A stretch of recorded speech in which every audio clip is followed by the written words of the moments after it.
चलिए आज हम लोग देखेंगे इलेक्ट्रॉन। लास्ट क्लास में हम लोग देखे थे कि इलेक्ट्रॉन, प्रोटॉन और न्यूट्रॉन नहीं, इलेक्ट्रॉन और प्रोटॉन का कैसे डिस्कवरी हुआ था। तो आपका डिस्चार्ज ट्यूब में दो एक्सपेरिमेंट था डिस्चार्ज ट्यूब का, उसके बारे में हम लोग देखे थे, चर्चा किए थे। कैथोड रे से निकला था इलेक्ट्रॉन। इलेक्ट्रॉन के बारे में बताया आपका जे थॉमसन साहब, ठीक है। लेकिन कैथोड रे के बारे में कौन बताए थे? जूलियस प्लकर, याद रखिएगा, लास्ट क्लास में हम लोग देख चुके हैं। तो इलेक्ट्रॉन का मास कितना होता है? तो 9.1 इंटू 10⁻⁻31 kg। प्रोटॉन का मास होता है 1.67 इंटू 10⁻⁻27 kg। और इसका होता है 1.67, यहाँ पे भी आप 3 डिजिट तक देख सकते हैं, ठीक है। ऑलमोस्ट आप देखेंगे कि इन दोनों का जो मास है वो लगभग बराबर ही, स्लाइटली डिफरेंस है। क्या है? स्लाइटली डिफरेंस है आपके मास का। अगर इन तीनों के मास का हम लोग कंपेयरिंग करें, मतलब इन दोनों तीनों के मास का अगर हम रेशियो लें, इसको आप अगर 1 मानते हैं तो इसको भी क्या मानेंगे? 1 मानेंगे, तो ये हो जाएगा 1/1840 के बराबर होता है। ये एक कंपेयर है इन तीनों का, इनको 1 मान लीजिए क्योंकि ये तो 1 ऑलमोस्ट लगभग ये दोनों सेम ही है। इसका होता है इतना, ठीक है। तब है चार्ज की बात कर रहे हैं। इस पे चार्ज 1.6 इंटू 10⁻⁻19 कूलम। इस पे भी चार्ज 1.6 इंटू 10⁻⁻19 कूलम, लेकिन ये पॉजिटिव है और ये नेगेटिव है। इसी को हम लोग बोलते हैं -1 और इसी को हम लोग बोलते हैं क्या? +1। इस पे कोई चार्ज नहीं होता है, जीरो चार्ज, ये न्यूट्रल है, ठीक है। इसके डिस्कवरी के बारे में इसी वीडियो में हम लोग देख लेंगे। छोटा सा डिस्कवरी है, टाइम नहीं लगेगा, 2 मिनट में हो जाएगा। स्पेसिफिक चार्ज मतलब आपका E/m रेशियो। E/m, अब आप मास बटा, आप क्या करें? चार्ज बटा मास कर दीजिए। चार्ज अपॉन मास मतलब 1.6 इंटू 10⁻⁻19 अपॉन 9.1 इंटू 10⁻⁻31। ये वैल्यू आ जाएगा, वही इसका E/m रेशियो रहेगा। ये नेगेटिव में रहेगा, ध्यान दीजिएगा। इसका E/m रेशियो जो रहेगा वो क्या रहेगा?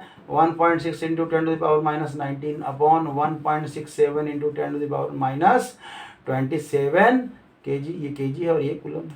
E/m रेशियो समझ में आया? इसका तो होगा ही नहीं, चार्ज ही नहीं है, तो इसका तो हम लोग करेंगे ही नहीं, ठीक है। यहाँ पे आप 0 कह सकते हैं। चलिए, तब है आपका डेंसिटी। डेंसिटी कितना दिया हुआ है? तो डेंसिटी देखिए, डेंसिटी आपको कोई ज़रूरी नहीं है याद रखना। याद जो रखना था वो 3 चीज़ है, ये तीनों कंपेरिजन याद रखिएगा। और डेंसिटी जो देखेंगे ग्राम पर सीसी में देखेंगे। किस में देखेंगे? ग्राम पर सीसी में। तो ये जो डेंसिटी है आपका, इसका डेंसिटी जो है ना वो ग्राम पर सीसी में अगर देखेंगे तो ये है 2.17 इंटू 10⁻17, ठीक है। और इसका है 2.17 इंटू 10⁻17। समझ में आ रहा है? सॉरी, ये तो इसी को लिख दिया ना। ये है 1.114 इंटू 10⁻14 और ये है 1.5 इंटू 10⁻14। ये आपका डेंसिटी का इनका रिलेशन है। इस रिलेशन को याद रखिएगा, काम आएगा। खास करके मास वगैरह को याद करने में सेकंड चैप्टर, इसी चैप्टर में जब हम लोग आगे बढ़ेंगे तो इनके मास का और इनके चार्ज का काम आएगा। एक व्यू है, एक ही जगह पे आप ध्यान रख सकते हैं यहाँ पे, ठीक है। चलिए, यहाँ पे हम लोग देख रहे हैं न्यूट्रॉन का डिस्कवरी, और यहाँ पे हम ईयर भी लिखे हैं। ईयर इसलिए लिखे हैं कि आप ध्यान थोड़ा जाए यहाँ पे कि केमिस्ट्री समझ लीजिए कि ज़्यादा पुराना ये नहीं है। आप देखें तो ये 1932 में आपका न्यूट्रॉन का डिस्कवरी हुआ। मतलब हमारा केमिस्ट्री यही 20-25-50 साल में जो है ना सबसे ज़्यादा डेवलप हुआ है, ठीक है। उसके पहले तो कुछ, जब न्यूट्रॉन के बारे में था ही नहीं तो बहुत कुछ नहीं था हमारे पास। कहने का मतलब, जब न्यूट्रॉन का ही जानकारी नहीं है तो फिर तो हमारे पास बहुत कुछ नहीं है। अब क्या क्या नहीं था, चलिए उस पर तो चर्चा नहीं करेंगे, हम लोग करेंगे न्यूट्रॉन का। इसके जो साइंटिस्ट जिन्होंने बतलाया वो नाम क्या था इनका? जेम्स, इसको चैडविक नहीं बोलिएगा, कैडविक, जेम्स कैडविक, ठीक है। तो जेम्स कैडविक ये क्या देखे कि बेरिलियम का जो न्यूक्लियस है, बेरिलियम का जो न्यूक्लियस है उस पर क्या करवाए? अल्फा पार्टिकल से बम्बार्डमेंट करवाए। अल्फा पार्टिकल कहते हैं किसको हैं? तो हम लोग हीलियम के न्यूक्लियस को अल्फा पार्टिकल मानते हैं, ठीक है। हीलियम को हम लोग क्या मानते हैं? अल्फा पार्टिकल मानते हैं। तो ये क्या करवाए कि ये बम्बार्डमेंट मतलब बम में नहीं मार दिए, मतलब स्ट्राइक करवाए। क्या करवाए? स्ट्राइक,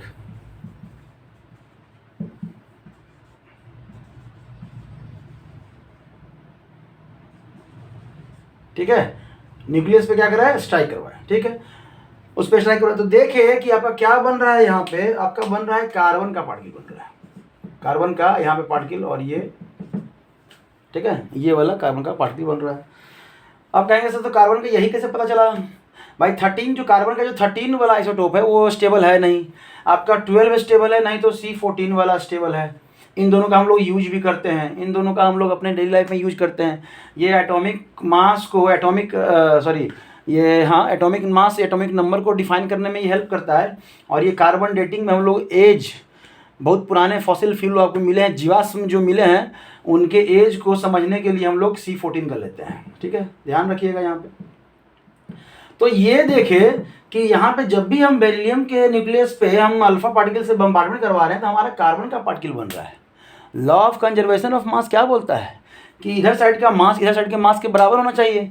यहाँ पे देखिए कितना है इसका मास 9, यहाँ पे कितना है 4, तो 9 और 4 कितना होगा 13, लेकिन यहाँ पे कितना है 12, मतलब एक मास गड़बड़ हो रहा है। यहाँ पे 4 और 2, यहाँ पे 4 इलेक्ट्रॉन यहाँ पे और यहाँ पे 2 इलेक्ट्रॉन, कितना हो गया 6, तो इलेक्ट्रॉन तो सही है। मतलब एक ऐसा पार्टिकल भी है जिसका कोई चार्ज तो नहीं है, मतलब प्रोटॉन है ही नहीं, मतलब एटॉमिक नंबर तो है ही नहीं, प्रोटॉन है ही नहीं, प्रोटॉन नहीं है तो इलेक्ट्रॉन भी नहीं है, तो चार्ज तो नहीं है लेकिन मास कितना है 1 यूनिट। तो यहीं से इसको हम लोग क्या बोले, न्यूट्रल से बाद में इसी को हम लोग नाम दिया गया न्यूट्रॉन। क्या दिए गए? न्यूट्रॉन। समझ में आया? तो इस तरह से आपका न्यूट्रॉन का डिस्कवरी हुआ। क्या हुआ? इस तरह से आपका न्यूट्रॉन का डिस्कवरी हुआ।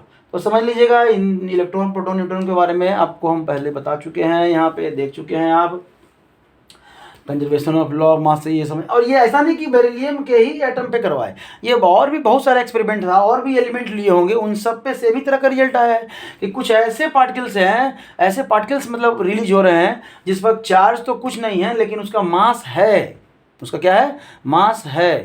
तो वही देखा गया 1 यूनिट। 1 यूनिट कहने का मतलब क्या है? 1.6 इंटू 10⁻⁻27। ध्यान रखिएगा, अभी इसके पहले ही जस्ट हम जो है ना दिखलाएं, दोनों में कंपेयर किए थे, तो वहाँ 1 इसलिए लिए कि 1 का मतलब होता है 1.67 इंटू 10⁻⁻27 kg।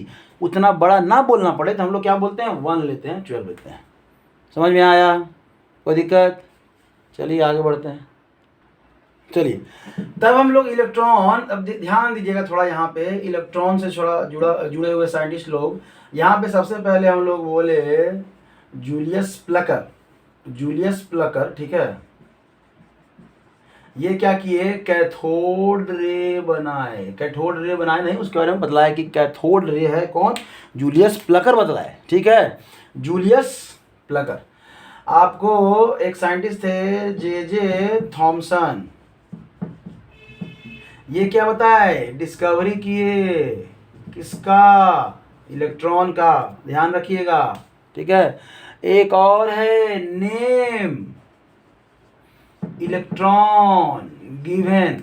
ये नाम जो है ना इलेक्ट्रॉन, जो हम लोग बोलते हैं ना इलेक्ट्रॉन, ये जे थॉमसन साहब जो है ना वो बताए कि नेगेटिवली चार्ज पार्टिकल है, वहाँ से वो रिलीज कर रहा है, उसका नाम इलेक्ट्रॉन ये नहीं रखे थे। और यहाँ पे बहुत सारे बच्चे जो है ना गड़बड़ करते हैं, इनका नाम क्या है? स्टोनी। इलेक्ट्रॉन का नाम कौन दिए? Stony. Name given, name of electron given by stony, ठीक है। तब है कि एक और साइंटिस्ट आते हैं Millikan, R.A. Millikan, R.A. Millikan करके होंगे, R.A. ही है शायद, R.A. मिलिकन, ठीक है। ये जो बतलाए वो क्या बतलाए? R.A. मिलिकन ये बोले कि चार्ज, किसके बारे में पता लगा? Charge on electron.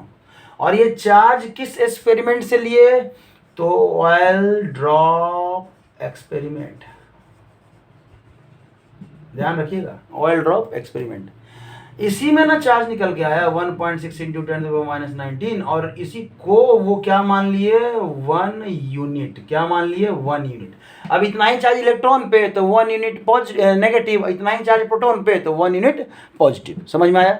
ये याद रखिएगा, तीनों चारों लाइन।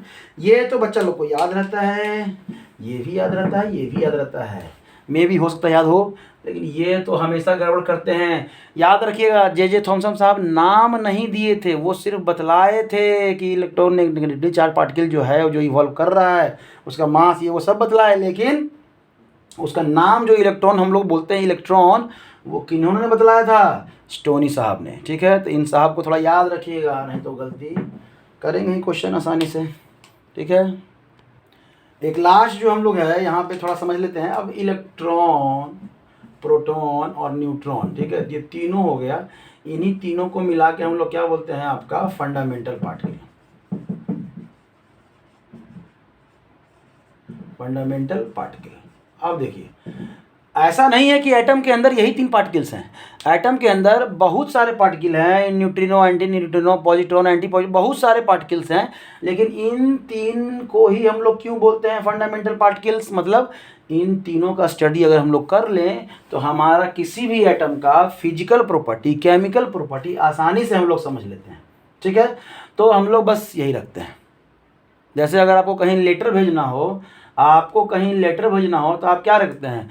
आप मोहल्ले का नाम केयर ऑफ डालते हैं, मोहल्ले का नाम डालते हैं, शहर का नाम डाले, राज्य का, जिला का नाम डाले और राज्य का नाम डाले, आपका लेटर पहुंच गया। आप ऐसा कभी लिखते हैं चिट्ठी पे कि केयर ऑफ, ठीक है, मोहल्ला का नाम, उसके बाद नहीं, केयर ऑफ मोहल्ला का नाम, उसमें पीला कलर का बिल्डिंग, पीला कलर बिल्डिंग में जो रेड कलर का जो घर है, उसमें जो पिंक कलर का जो बेडशीट पे आदमी रहता है, उसके लिए चिट्ठी। इतना लिखते हैं हम लोग? कभी नहीं लिखते हैं। मतलब इन्फॉर्मेशन एड्रेस में उतना ही डालते हैं जितना में हमारा पहुंच जाए, हमारा काम हो जाए।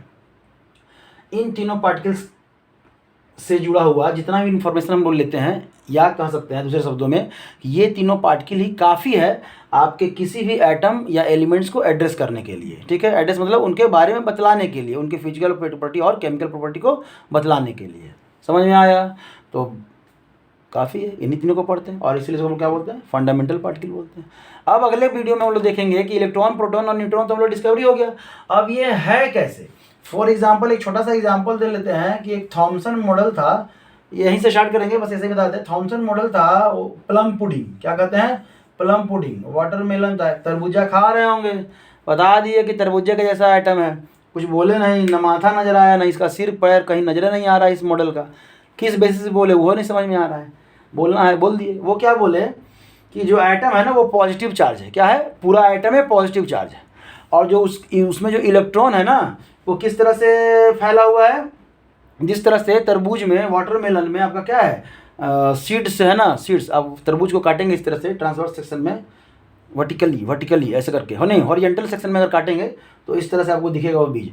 तो बोले कि वाटरमेलन, इसी को हम लोग प्लम पुडिंग मॉडल बोलते हैं। इसी मॉडल से स्टार्ट करेंगे क्लास में। ठीक है, थैंक यू।